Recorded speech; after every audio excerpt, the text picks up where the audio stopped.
the game can see the boxing voice. Welcome back, gang, for the first time and hopefully many more to come.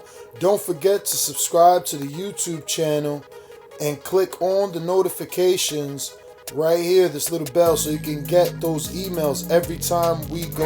ThaBoxingvoice.com over here with one of the most gifted fighters in the world. Could be the most gifted fighter in the whole world. I agree. Gary Russell. How you doing? You've seen him fight before, and if you haven't, you got to. Yeah, tune in. He's going to be fighting soon. So tune in. Hand speed, ring IQ, speed, movement, a whole package. That's right.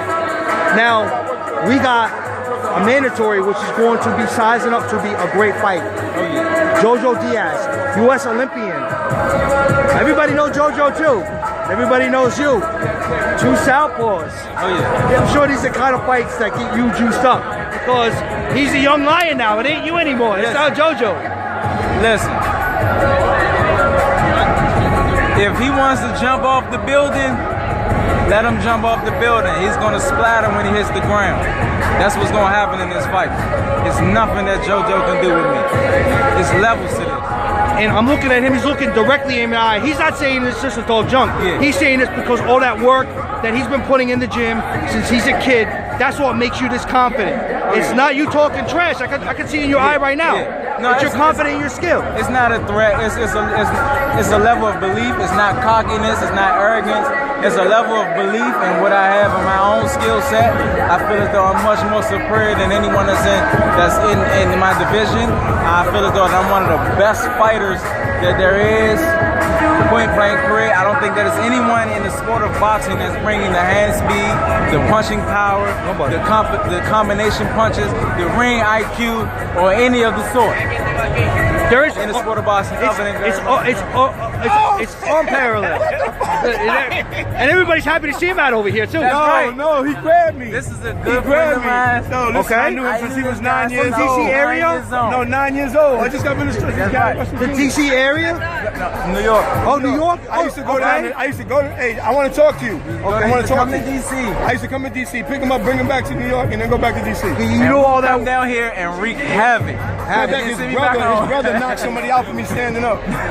Just like that, no problem. Just like that. You probably don't want to mess around with the Russell brothers. They're great guys, but just don't step out of line. Do we want to bring that fight to the DMV area against you and JoJo? It depends. It honestly depends. I'm to the point in my career now where I'm trying to make the best moves as possible, not just for me, but for my family as well.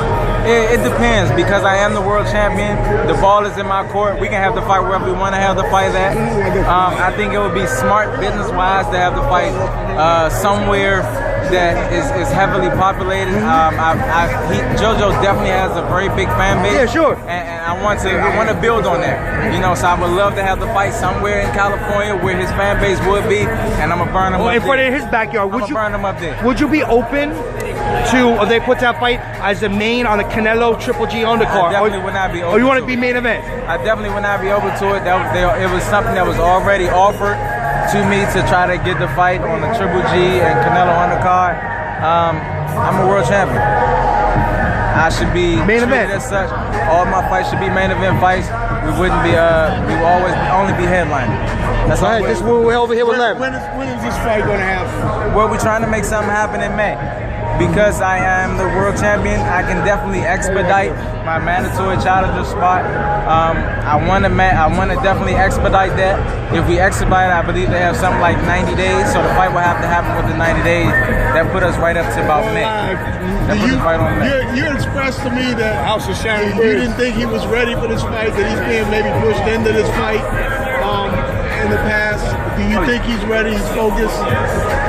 I don't think that he has what it takes to beat Mr. Gary Russell Jr. I feel as though I respect him as a man and as an individual to be able or to want to build a sense of financial stability. This fight will probably be one of the biggest fights, paying fights in his career. It would be good for him, it would be good for his family, but unfortunately, he ain't gonna get no W. He can train hard, prepare himself for the hardest fight that he can have. It's not going to help him win, unfortunately. It's only going to help him be able to withstand the beating that I feel as though I'm going to give him. I was with you in the back after the fight when you went up and you met with Robert Guerrero's dad and you talked to, the fighter you just beat. You made correct me if I'm wrong, you made it a point to kind of stand there a little bit and fight him and kind of beat him at his own game to a degree. And then afterward, Roberto Guerrero's dad said, you can fight. Yeah, I feel as though no matter what your occupation is, in order for you to truly be good, you have to be versatile. You have to have the ability to make the necessary adjustments no matter what comes your direction. In a lot of cases with these younger fighters, what you see is what you get. They can't make the necessary adjustment. You either have a good boxer or a good banger or someone that has hand speed with no power or someone that has power with no speed. They can't blend it. That's the X factor. You have to be able to be versatile. That's what we showed in that fight, the ability to be as equally as comfortable in the trenches as well as outside if we wanted to box and keep the fight on the outside. If that kind of fight happens with him, if you choose to do what you did that he'll night, go to sleep early. Tell me what happens. He'll go to sleep early. He'll go to sleep early. He'll go to sleep early. He'll go to sleep early. He's getting knocked out in the first. He'll go to sleep early. It depends on how reckless he gets. If he's going to take chances, the more chances the fighter takes, the more opportunity is for open chances. And that's what we're gonna capitalize on. He does not have the hand speed to outbox me.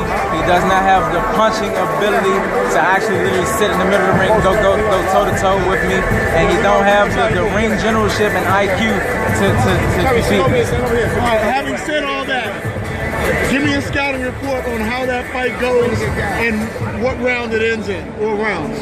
I mean, it depends. We never go into fights trying to get these guys up out of there. Of course, the ultimate way to win a fight is to knock the guy completely unconscious. And that is the ultimate goal. We show the ability to do that on numerous occasions. We're just going to be versatile. We're going to pick him apart. He's slow in his feet. We are so much better head and shoulders than a lot of the guys in the sport of boxing that we can do pretty much what we want. If I want to outbox this guy, I can outbox this guy. If I want to go close and rough him up and become a bully, I can rough him up and become a bully and still be equally as effective and still be comfortable with it.